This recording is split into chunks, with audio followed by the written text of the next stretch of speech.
Hi అండి. మనకి ఒంట్లో ఎలా ఉన్నా పిల్లలు అడిగిన తర్వాత కావాల్సింది చేయకుండా ఉంటామా? సో కేక్ అడిగాడు, చేస్తున్నాను. దానికోసం సింపుల్గా చేస్తున్నాను. ఎయిర్ ఫ్రైయర్ని కేక్ మోడ్లో ఆన్ చేసి ఉంచానండి. ప్రీహీట్ అవుతుంది. ఇప్పుడు 1 కప్ ఆఫ్ షుగర్ తీసుకొని దాన్ని పౌడర్ చేస్తున్నాను. ఆ పౌడర్ చేసిన షుగర్ని ఒక బౌల్లో వేసుకోండి. దానికి 1 spoon of baking powder add చేసుకోండి. బేకింగ్ పౌడర్ యాడ్ చేసిన తర్వాత 1/4 spoon of baking soda add చేస్తున్నాం. దీనివల్ల ఎక్స్ట్రా స్పాంజీనెస్ వస్తుందండి. నేను చాలా బేసిక్ టీ కేక్ చెప్తున్నానండి. ఇది ఎనీ టైం చాలా క్విక్గా బేక్ చేసేసుకోవచ్చు. సో ఇప్పుడు బేకింగ్ సోడా కూడా వేసిన తర్వాత 3/4 కప్ ఆఫ్ మైదా వేసుకోండి. మైదా వద్దు అనుకుంటే మీరు గోధుమ పిండితో రాగి ఫ్లోర్తో కూడా చేసుకోవచ్చు. ఇప్పుడు ఇలా మిక్స్ చేయండి. దానివల్ల ఏరేషన్ బాగా జరిగి కేక్ బాగా ఫ్లఫీగా అండ్ స్పాంజీగా వస్తుంది. సో ఇలా మిక్స్ చేసిన తర్వాత దీనిలో నేను 2 ఎగ్స్ మిక్సింగ్ జార్లో బ్రేక్ చేస్తున్నానండి. ఈలోపు మా వాడు వచ్చేసాడు. నేను చేస్తాను సరే ఇంకా తప్పుతుందా అని సరే అని చెప్పాను. ఇప్పుడు ఆ 2 ఎగ్స్ని మిక్సీలో బాగా ఫ్రాదీగా అయ్యే వరకు కూడా ఇలా బ్లెండ్ చేయండి. నేనైతే 2 మినిట్స్ పాటు బ్లెండ్ చేశానండి. సో దట్ అది చాలా ఫోమీగా వస్తుంది. ఇప్పుడు దాన్ని ఓపెన్ చేసుకొని దానిలో మీరు వెనీలా ఎసెన్స్ కొంచెం యాడ్ చేసుకోండి. మీకు కావాలంటే చాక్లెట్ ఆర్ మీ చాయిస్ అండి, మీ ఫ్లేవర్ మీకు నచ్చింది వేసుకోవచ్చు. దీనిలో ఇప్పుడు నేను 1/4 cup of cooking oil add చేస్తున్నాను. మీరు పల్లి ఆయిల్, నువ్వుల నూనె మాత్రం వాడకండి, అస్సలు బాగోదు. దీనికి ఇప్పుడు ఈ మైదా మిక్స్చర్కి ఎగ్ మిక్స్చర్ని యాడ్ చేసేస్తున్నానండి. దీన్ని కట్ అండ్ ఫోల్డ్ మెథడ్లో మిక్స్ చేసుకుంటాను. విగరస్గా కలపకూడదండి, కేక్ పొంగదు. సో ఇలా జెంటిల్గా మిక్స్ చేసుకోండి.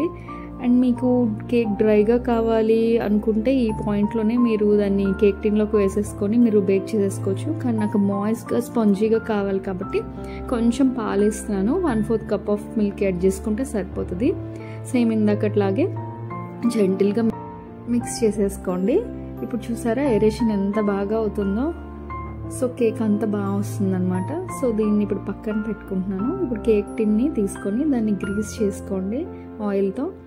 అండ్ దాన్ని కొంచెం ఫ్లవర్ యాడ్ చేసి డస్టింగ్ కూడా చేస్తే కేక్ అతుక్కోకుండా వస్తుంది. ఇప్పుడు దానిలో ఈ మిక్స్ చేసిన కేక్ బ్యాటర్ని ట్రాన్స్ఫర్ చేసేసుకోండి.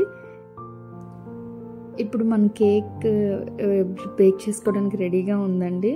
ఇప్పుడు దీన్ని మనం ఎయిర్ ఫ్రైయర్లో ప్లేస్ చేసుకుంటాము. మీరు కావాలంటే కుక్కర్లో అయినా చేసుకోవచ్చు, ఓవెన్లో అయినా చేసుకోండి. నాకు ఎయిర్ ఫ్రైయర్ అది చాలా ఈజీగా ఉంటుందండి. సో ఎయిర్ ఫ్రైయర్లో చేస్తున్నాను.